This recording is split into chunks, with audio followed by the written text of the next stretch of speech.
Horror hit factory Blumhouse has returned to theaters with a mind-bending sequel to Happy Death Day, and this time, everything's different. While the space-time twisting tale may be a little headier than its predecessor, there's no reason to be caught out of the loop. Let's break down the ending of Happy Death Day to You. The first Happy Death Day follows Tree Gelbman's journey from a stuck-up sorority mean girl to a sympathetic take-charge survivor. It was a satisfying character arc, told in charming fashion, feeling like Groundhog Day by way of Friday the 13th. Hey, I don't think you should be taking that many. I mean, you could die. If only it were that easy. In the first movie, the mechanism that causes Tree to go into a day-repeating time loop is never revealed, appearing simply as a mystical phenomenon that serves to drive the story. But director Christopher Landon has long promised that an explanation for the loop is hidden in the movie, set up in advance to be explored in the sequel. As he claimed in an interview with Insider, "The whole idea for my sequel is actually already in this movie. It's hiding in plain sight." Many viewers took the director's lead, concocting their own theories about the loop's origins. The movie's emphasis on Tree's deceased mother, as well as their long-lost tradition of blowing out birthday candles together, gave rise to the hypothesis that Tree's mom had something to do with the loop, with her spirit somehow manipulating time from beyond the grave to keep her daughter safe. But Happy Death Day to You firmly debunks these theories, revealing a source for the phenomenon that's more science fiction-y in nature than anyone saw coming. In what feels like a wild departure from the original, Happy Death Day to You reveals that Tree's time-twisting journey was caused by a literal time machine located in a science lab on the Bayfield University campus. The device is partially the invention of Carter's roommate Ryan, the oafish goober from the first movie with a tendency of barging in every time Tree wakes up. While the first movie paints Ryan as awkward and sex-obsessed, the sequel reveals his hidden depths, as well as an intellect that would do good by Doc Brown himself. The opening act of the sequel reveals that Ryan is in the process of developing the time machine with a team of fellow student scientists named Samar and Sarah. While they haven't perfected the device just yet, and who knows how they're funding this thing, the team soon discovers that it's fully capable of disturbing the fabric of space-time. The time loops turn out to be an unintentional side effect of their machine, meaning that of all people, it was actually Ryan who was responsible for Tree's most bogus birthday journey. She's not happy about it. The lab students who developed the machine call it the Sisyphus Quantum Cooling Reactor, or SISI for short. The name is an on-the-nose reference to the Greek legend of Sisyphus, a man punished by the gods to spend each day rolling a boulder up a hill, never quite reaching the top. As viewers of the first Happy Death Day know, it's a trial that Tree can definitely relate to. I'm so done. The introduction of Sissy marks a clear pivot from the first movie's horror trappings towards straight-up science fiction. But Happy Death Day to You also leans into a more romantic angle than its acerbic slasher predecessor, becoming more of a sci-fi rom-com than the Scream-like original. When the machine is activated to kick off the movie's second act, it sends Tree into a parallel dimension in which her relationships with the people around her are ever so slightly askew. The changes are small but significant, forcing Tree to reevaluate her own life and what she wants out of it. While the first dimension's Carter is single until he meets Tree, the second dimension version is happily dating Danielle, a rival of Tree's and the alpha dog of her sorority. In Tree's world, her mother has been dead for the last 3 years, but in the second world that she ends up in, her mother is still alive. As a result of these change-ups, the tension in the story this time around isn't so much will Tree survive, as it is will love prevail, with the babyface villain's killing spree being left somewhat in the background. In the sequel, Tree's biggest challenge is figuring out whether she wants to live in a reality with her resurrected mother or go back to her original dimension, where she'd just begun what could end up being a loving, long-term relationship with Carter. Much like Scream, Cabin in the Woods, and other winking works of metafiction, the characters in Happy Death Day to You are aware of the fact that they seem to be living through the plot of a movie.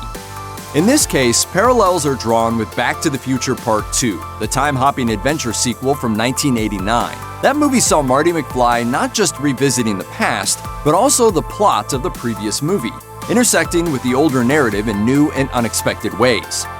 On top of the Back to the Future sequel being surprisingly relevant to the movie's plot, Happy Death Day to You also sports a few references to the sci-fi series.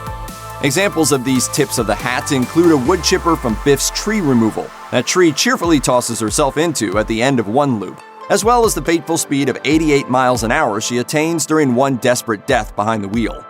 When this baby hits 88 miles per hour, you're gonna see some serious While it's not necessarily hard to follow, Happy Death Day to You clearly doesn't want the audience to linger too much on the how of its storytelling, breezing through plot points faster than you can say, "Wait, what?"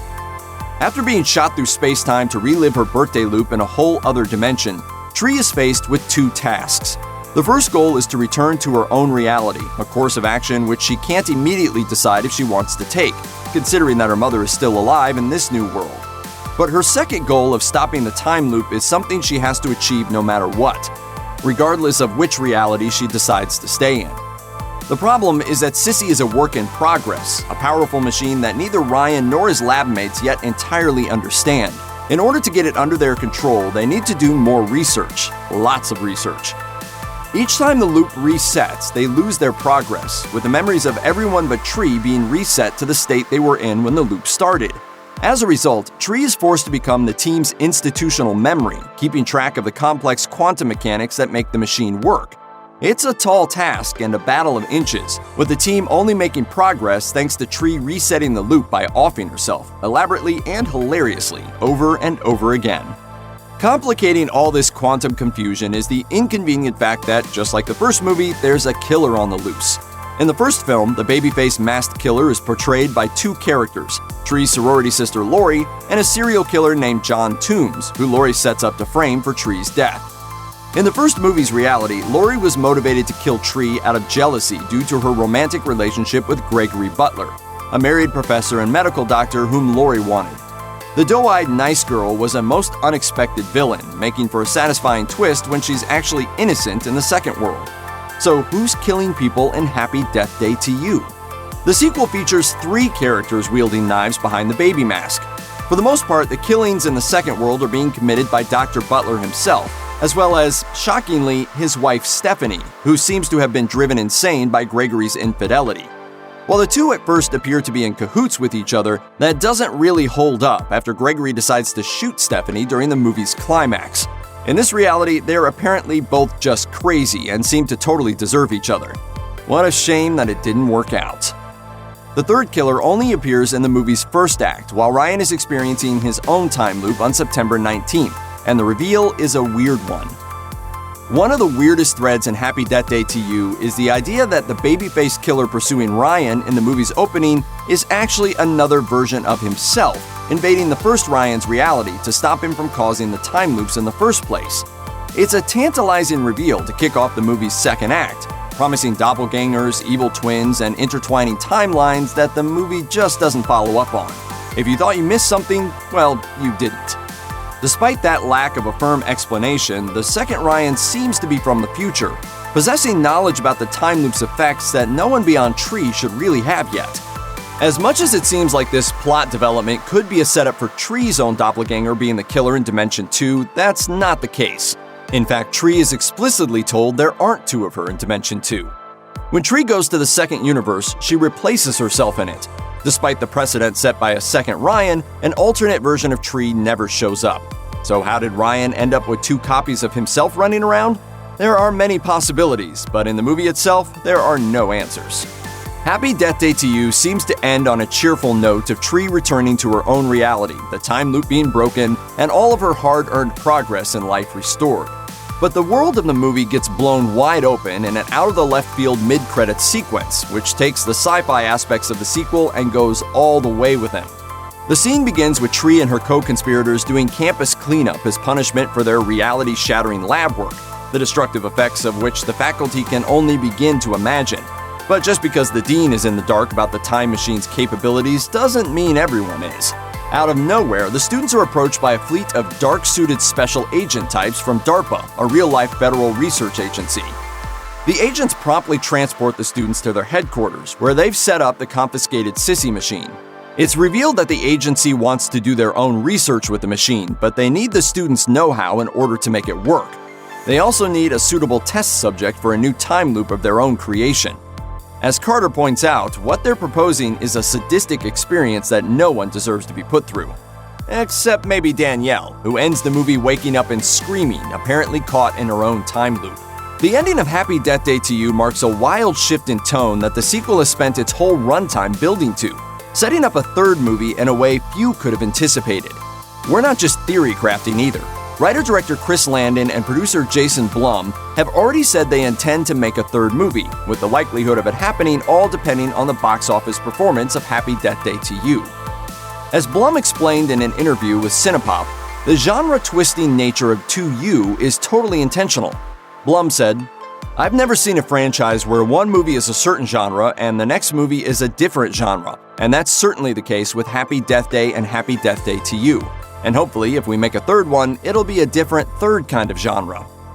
While horror fans may be disappointed in the series leaving behind its slasher roots, it's hard not to be interested in where this story could go. Landon teased a potential third movie by saying he has what feels like, quote, "a really bonkers fun idea."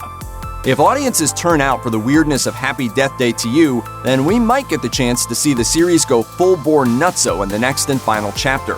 Is it possible that this movie was designed with loose ends that could be tied up later, from the mid-credits shocker to the mysterious second Ryan? It certainly seems that way, and if the threequel gets its green light, we can't wait to see where the story goes. Check out one of our newest videos right here, plus even more Looper videos about your favorite stuff are coming soon. Subscribe to our YouTube channel and hit the bell so you don't miss a single one.